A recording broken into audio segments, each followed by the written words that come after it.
No, we are not reviewing a game for Toycember. Much as I would like to, can't fit it in under 10 minutes.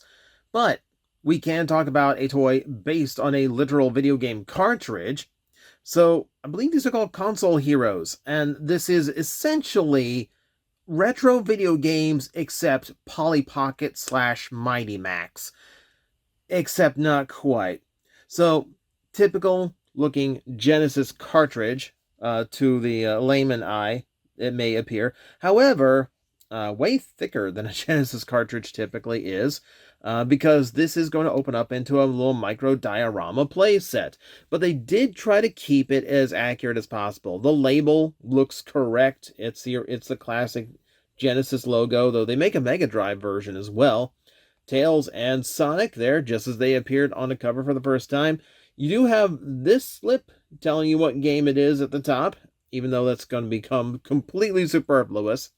Going around, they did do a little bit of effort to keep the classic shape. For instance, the ridge here, which is where you'd get a little bit more grip pulling this out of your Sega Genesis console. And if we go to the underside, there is actually a dent here where the chip would be, like the actual circuit board for the game. So that aside, it is just what it looks like as you presented. It's just a very fat version of the original Genesis cartridge. Now, if you want to display it like that, well, have fun. Because of the way it is shaped, that little angle there for the opening gimmick to actually work, there is nothing to hold it up in that mode unless you actually like balance it precariously on the back lip. So if you want to keep this as a cartridge, well, you might as well just go buy the original, frankly.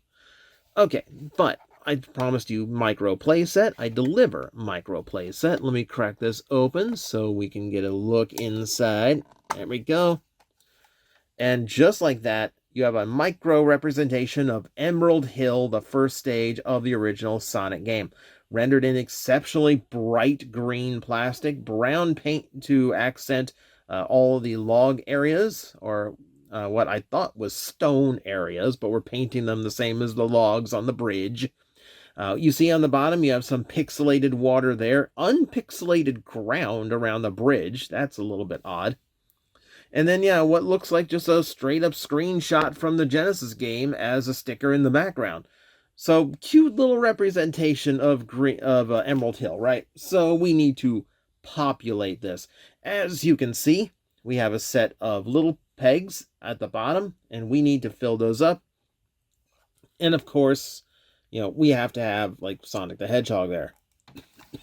The Sonic figurine itself, by the way, pretty nicely rendered. I mean, it looks the part. It's a little bit, maybe a little bit oversprayed here and there, but for the most part, they got everything right. Like the buckles on the shoes are actually individually painted. That's a little minor detail I didn't expect. The bottom of the shoe is painted. Little details I do not expect. So yeah, pretty good visual of Sonic. Now his mouth is only on this side. It's kind of tucked under his fist there, so you can barely see it. Does mean on this side it's completely blank. Keep that in mind for what direction you want to be running. But Sonic is a side scroller. He runs left to right, like any good vintage side scroller should. So we'll put him right there in the middle of the bridge for now. But this is Sonic 2, meaning we also have Miles, Tails, Prower. So he looks pretty cute. Sculpted face looks good. He's got the little bangs flipped over. And yeah, his tail, yep, spinning away. Again, everything is pretty much painted the way I would expect. Maybe a little bit sloppier than Sonic, but hey, it's the sidekick. What do you expect? So we can go ahead and figure out a spot for him. So in order to get him in position, you have to impale him in the stomach with this clear rod, and then you can find a spot here. I like to offset him from Sonic visually. Since he's, instead of flying directly behind, maybe he's flying to the side. And on top of that, you have 3 little rings that you can also add to the diorama. Now, this said, it seems like you have a lot of play value here, and just like the way you can start rearranging things. And you kind of do, since you can kind of like just work this to however you wish. However, it does feel limited since you only have 7 pegs to work with and 5 of them are directly in line with each other. And really, because this is based on a 2-dimensional Sonic game, you just kind of like instinctively want things to go in a straight line. So you're pretty much stuck with using those 5 back pegs, and then maybe you put Tails where I have put Tails, for instance. Beyond that, it does get a little bit tricky to balance out exactly what goes where, but you really don't have as many options as it looks like. Also, you can't put anything toward the back. It's too narrow. So if you want to put Sonic in the loop, you can't quite do that. And he's a little bit too big for it anyway. Which also brings up another point. Unlike Polly Pocket and Mighty Max, there is no closing these when you have everything installed. So this is the same of all of them. They've done multiples for Sonic. I know there's a Street Fighter. There's a few others out there, all based on Genesis games. You cannot close these with the items inside. Maybe a few little accessory things like the rings and the stand for Tails, but you can't fit this with the figures inside. So you are just on your own. Keep a plastic bag, I guess. I don't know.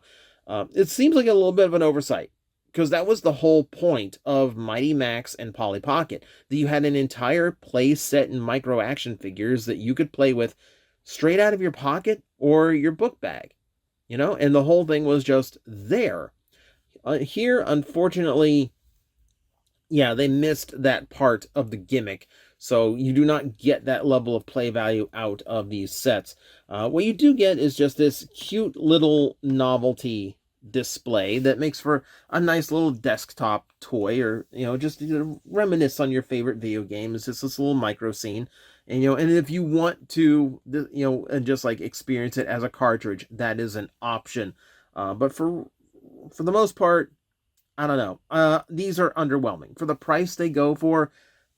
These are not terribly impressive. Maybe get one of your favorite game if it happened to be an old school Genesis game, but beyond that, leave it as a curiosity. You definitely have better collectibles for Street Fighter, Sonic, and the rest available out there somewhere.